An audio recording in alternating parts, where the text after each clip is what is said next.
The wait is over. It's here. I've seen it. I'm sure you have, or I'm hoping you have seen it. Let's talk about Rebel Moon, Part 1. Come on. A small colony on the edge of the galaxy is facing a threat from the powers that be, and they inadvertently recruit a woman with unknown origins to help them search the galaxy to find warriors to defeat this threat. And therein lies the plot of this movie. Okay, so let's begin with the positives.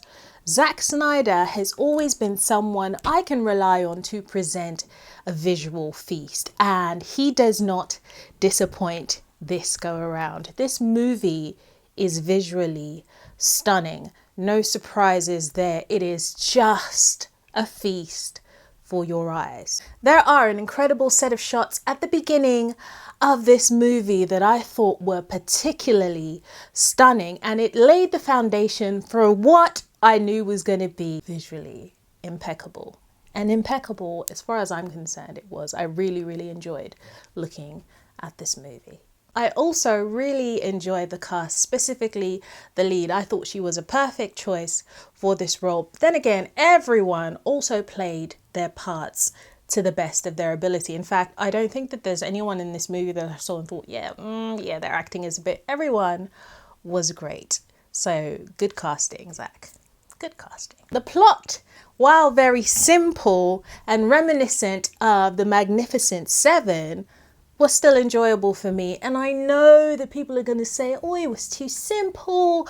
There was not enough going on. It didn't have much depth. But for what he gave us, I thought that, look, at the end of the day, a lot of movies just rehash stories that have already been told, and they just present it to us in a new way. And that's what was done here. Now, granted, there were a lot of things that could have added to give this story, this plot, the wow factor that was missing. But saying that, I still did enjoy what was presented to us. The music I also found very enchanting, and it went a very long way to enhancing the viewing experience for me.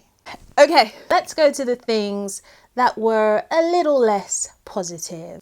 The excessive amount of slow motion in the action sequences specifically. If you know Zack Snyder's style of making movies, then you must know that this man loves some good slow motion. And I don't blame him, because he is so good at visual. So when he adds that slow motion, it gives it this incredible effect. And for the most part, it was nice to see, but it was so oversaturated that at some point it was like, this scene didn't need that. It would have been more effective if you had just left out some of that slow-mo, specifically in some of the shooting action sequences in this movie. I just thought that it was unnecessary, and he did it for every action sequence but the final one, and that was a bit disappointing. I also found the action in this very tame, but I don't want to really necessarily say that this is a flaw in the movie, especially because I know that Zack Snyder can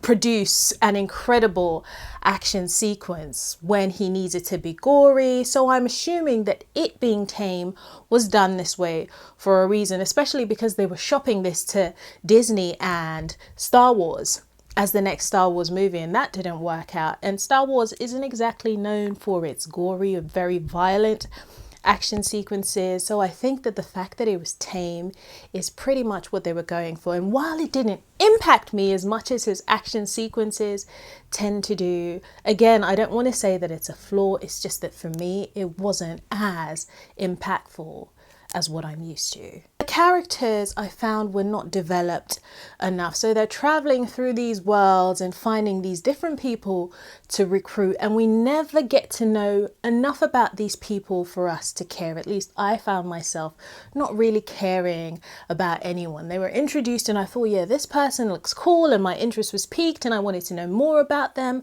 But for some reason, they kind of rushed through this, and I don't know if it's because time was an issue, but we just never got to know these characters.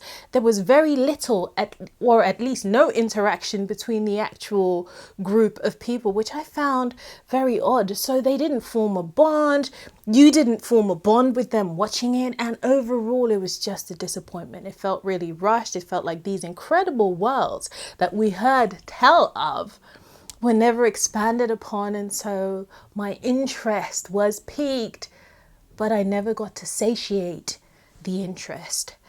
Overall, I thought this movie had a lot of potential and a lot of missed opportunities. That being said, I certainly disagree with the very poor ratings that this movie seems to be getting on a lot of these review sites. I think that it is a movie that had the potential to be greater than what it was, but it's not a terrible movie. I don't even think it's a bad movie. I think it's a good movie that needs time to flesh it out. And the fact is, we haven't seen the second one, so we don't know how these characters and this world is going to be expanded upon, but I think that there is a lot of room here for growth, and I'm hoping that that is what happens. So I certainly do not agree with the really crappy reviews out there. I'm beginning to believe that Hollywood just loves to hate Zack. I personally love him as a director, and I'm just hoping that he gets the recognition that I believe that he deserves. That being said, have you guys seen this movie? What did you think? Please leave your comments below and let me know. And as always, thank you for taking the time to listen to me talk. Please like, please share, please subscribe, and please come back and watch some more of my videos. Have a lovely, lovely rest of your day. Mwah.